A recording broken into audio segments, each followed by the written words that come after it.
So I get a lot of questions about this, about my thoughts on imposter syndrome, and also like what do I recommend?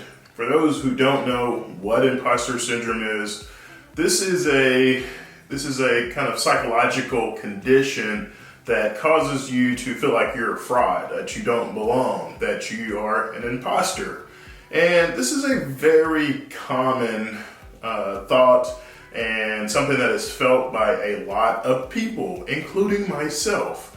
This is one of those things that along this path, it's so competitive. You go through, you have to take the MCAT, you have to get into medical school, which is competitive, and you're competing and applying to medical school, and you're being compared to other students who may come from very prestigious schools.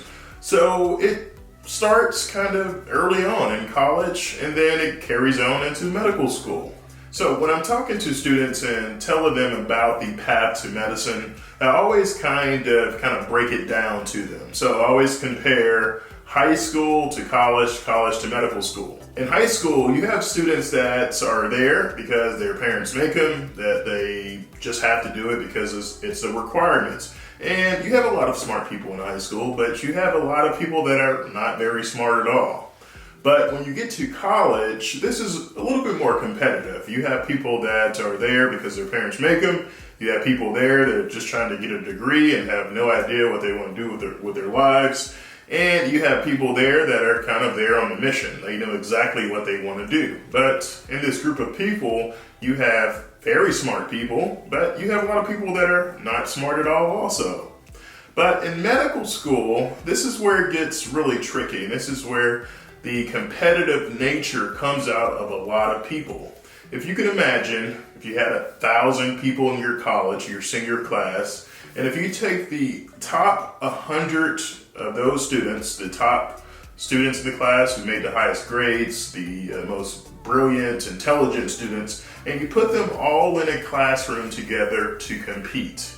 That's what medical school is like. It's a very competitive environment. So when you're in an environment like that, where you have people from very prestigious schools, that their mom's a doctor, sister's a doctor, brother's a doctor, their uncle's a doctor, they went to Stanford for undergrad, they went to Harvard for a business school, and then now they're in your medical school class and you guys are being graded on the same scale, the same level. So I felt that way my first day of medical school. I walked in there and I was like, wow, like how did I get here? And I'm pretty sure they made a mistake when they sent me that admissions acceptance email. So that is imposter syndrome. And the thing about imposter syndrome is that it never goes away.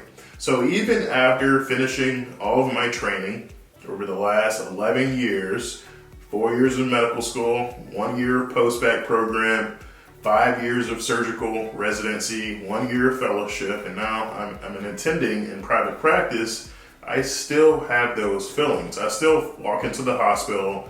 People are looking at me. I'm a 6'4", big black guy that's walking around, the new spine surgeon, and they're like, who is this dude and what is he doing here? So I still feel that way, even though, those people may not think that. So, imposter syndrome is one of those things that never goes away. Even 10 years out of practice, I'm pretty sure I'll still have feelings that I'm inadequate, or they still made a mistake in my med school application, or, somehow they just picked me up on accident. So those feelings are, will never go away. You have to, number one, just understand that. So in medical school or in college, or if you are a resident, people tend to be very stoic, and I'm a very stoic person also. And I've had several people kind of mention, "Hey man, it's hard to read you. Like, what's going on? Are you happy? Are you sad? Or what's going on?" But it's just being in the military, I guess that led to me being very stoic. But some people are that way. And even though they may be struggling in college and medical school and in residency, they may not show it. So you may think that they are very intelligent or very smart and that they're acing all of their exams, but they may be just passing or barely passing. So that's the problem that I've seen in medical school. You have these people that are very smart. They always at the top of their class, and they get into medical school and they struggle, and they're ashamed to ask for help. And that's one thing I try to stress to a lot of students is that don't be ashamed to ask for help. If you are struggling or if you are having a hard time, guaranteed 90% of the people in your class they're just not doing it publicly, or they're not going to talk to others about it. So there was a student in my med school class who I thought was probably one of the smartest people I have ever met in my life. And I was like, wow, he's probably acing all these tests. You know, he would be the first one done with the test and just walk out, you know, like he's the president of the United States. And, you know, I'm like, wow, this dude is like, who is this guy? How did he get so smart?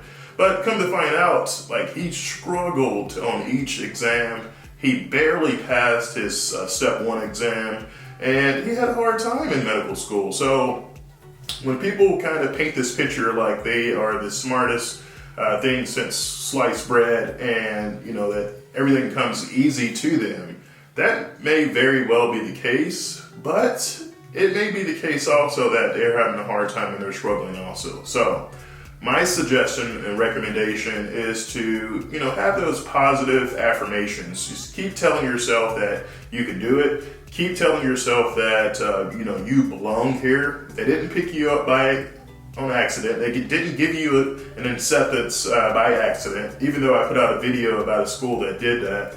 Sent this email to about 100 students and said that they were accepted, but they came back a couple hours later and said, oops, we made a mistake.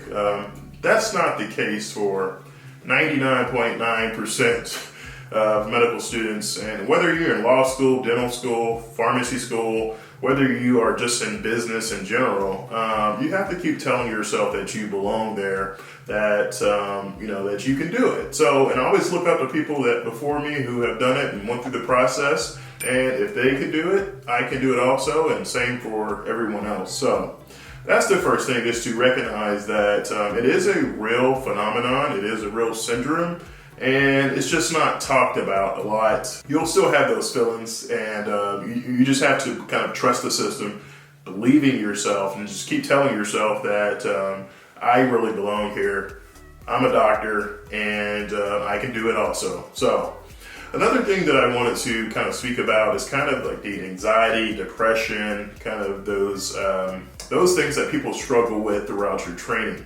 You know, this path is this is not a usual path.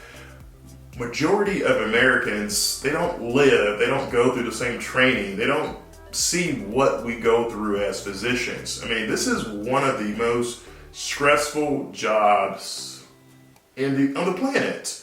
You know, as a physician, you have patients' lives in your hands. You have to study all of these medications. You're learning thousands of new words during your training. Like, what other profession required you to go to school for 10 years? Oh, wait. There's not many professions that require you to go to school for this long. So with that schooling, with the competitive nature of medical school, being a pre-med, being a staff physician, with the chance of you being sued or you messing up and giving the wrong order to a nurse, and you know there's a lawsuit that comes after you, or you know, with all of that comes with a lot of depression, comes with a lot of anxiety, and it's another thing that people just don't talk about. So I want to kind of stress and use my platform to just stress the importance of having a support system. And a support system is very important along this process. No one gets through this process alone.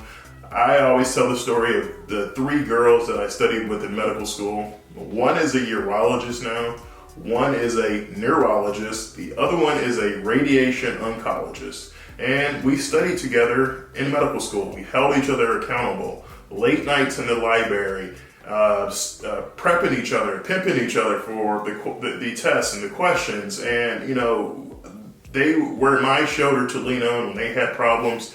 I was their shoulder to lean on when, you know, vice versa.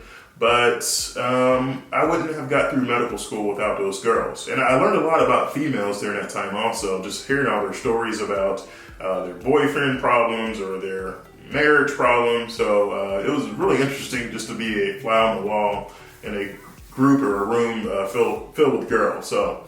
But you have to have a support system.